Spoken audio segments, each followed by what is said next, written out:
Descubrir. Crear. Aprender. Participar.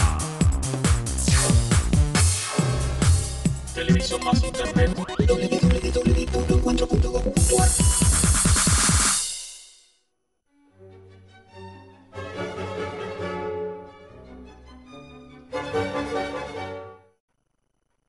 ¿Qué tal?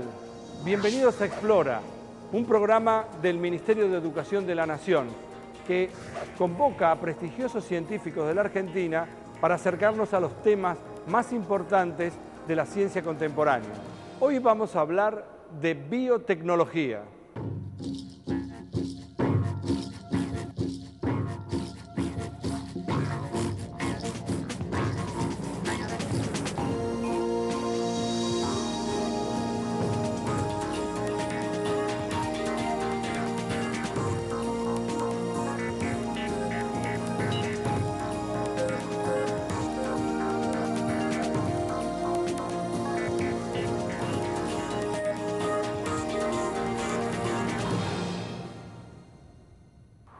La unión de las ciencias de la vida con la tecnología han permitido generar una nueva disciplina que se conoce con el nombre de biotecnología.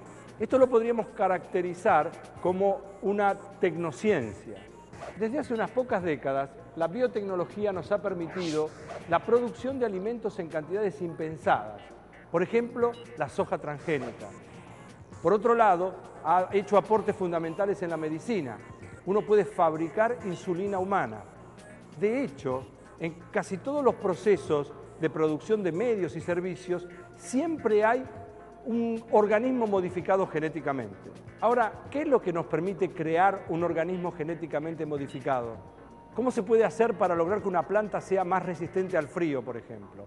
O lograr que una vaca produzca una hormona humana.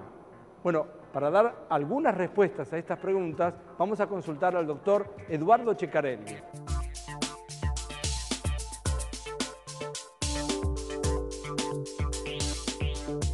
El hombre ha modificado genéticamente organismos desde la prehistoria, cuando seleccionó cultivos, cuando cruzó animales de granja.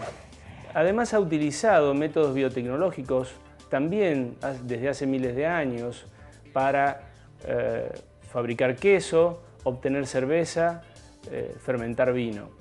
Pero realmente desde hace unas décadas que esto se ha revolucionado realmente a partir de la llegada de lo que se conoce como métodos del ADN recombinante.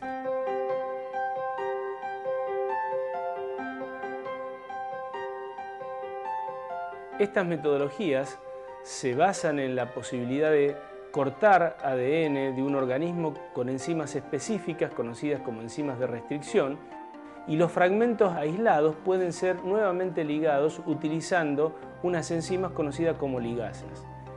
Si este ADN así ligado y obtenido tiene la capacidad de replicarse en bacterias, se podrán obtener millones de copias del mismo.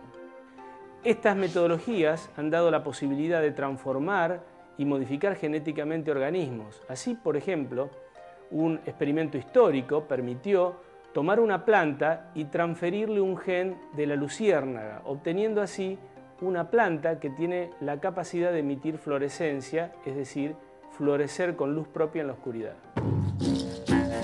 ¿Cómo podemos obtener el ADN recombinante?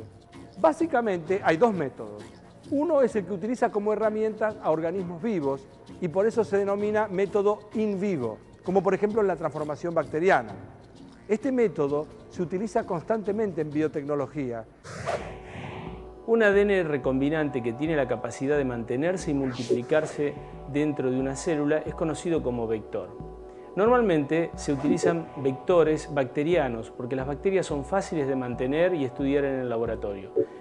Pero existen vectores con capacidad de multiplicarse y mantenerse en células eucariotas, en levaduras y en plantas. Normalmente una célula toma el ADN del medio por un proceso conocido como transformación.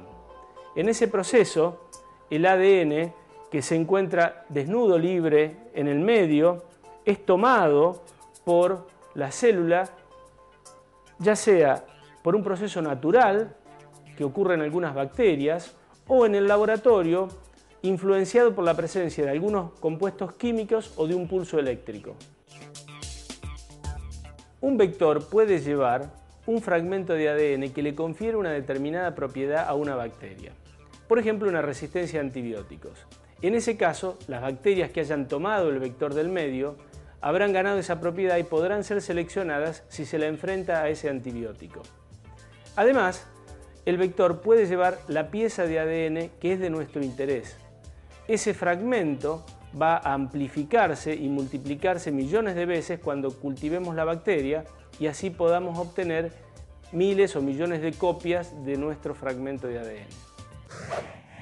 Este método de recombinación in vivo se usa diariamente y para funciones múltiples en la mayoría de los laboratorios de biotecnología. Por ejemplo, el más conocido, uno de los más conocidos, es la producción de insulina humana,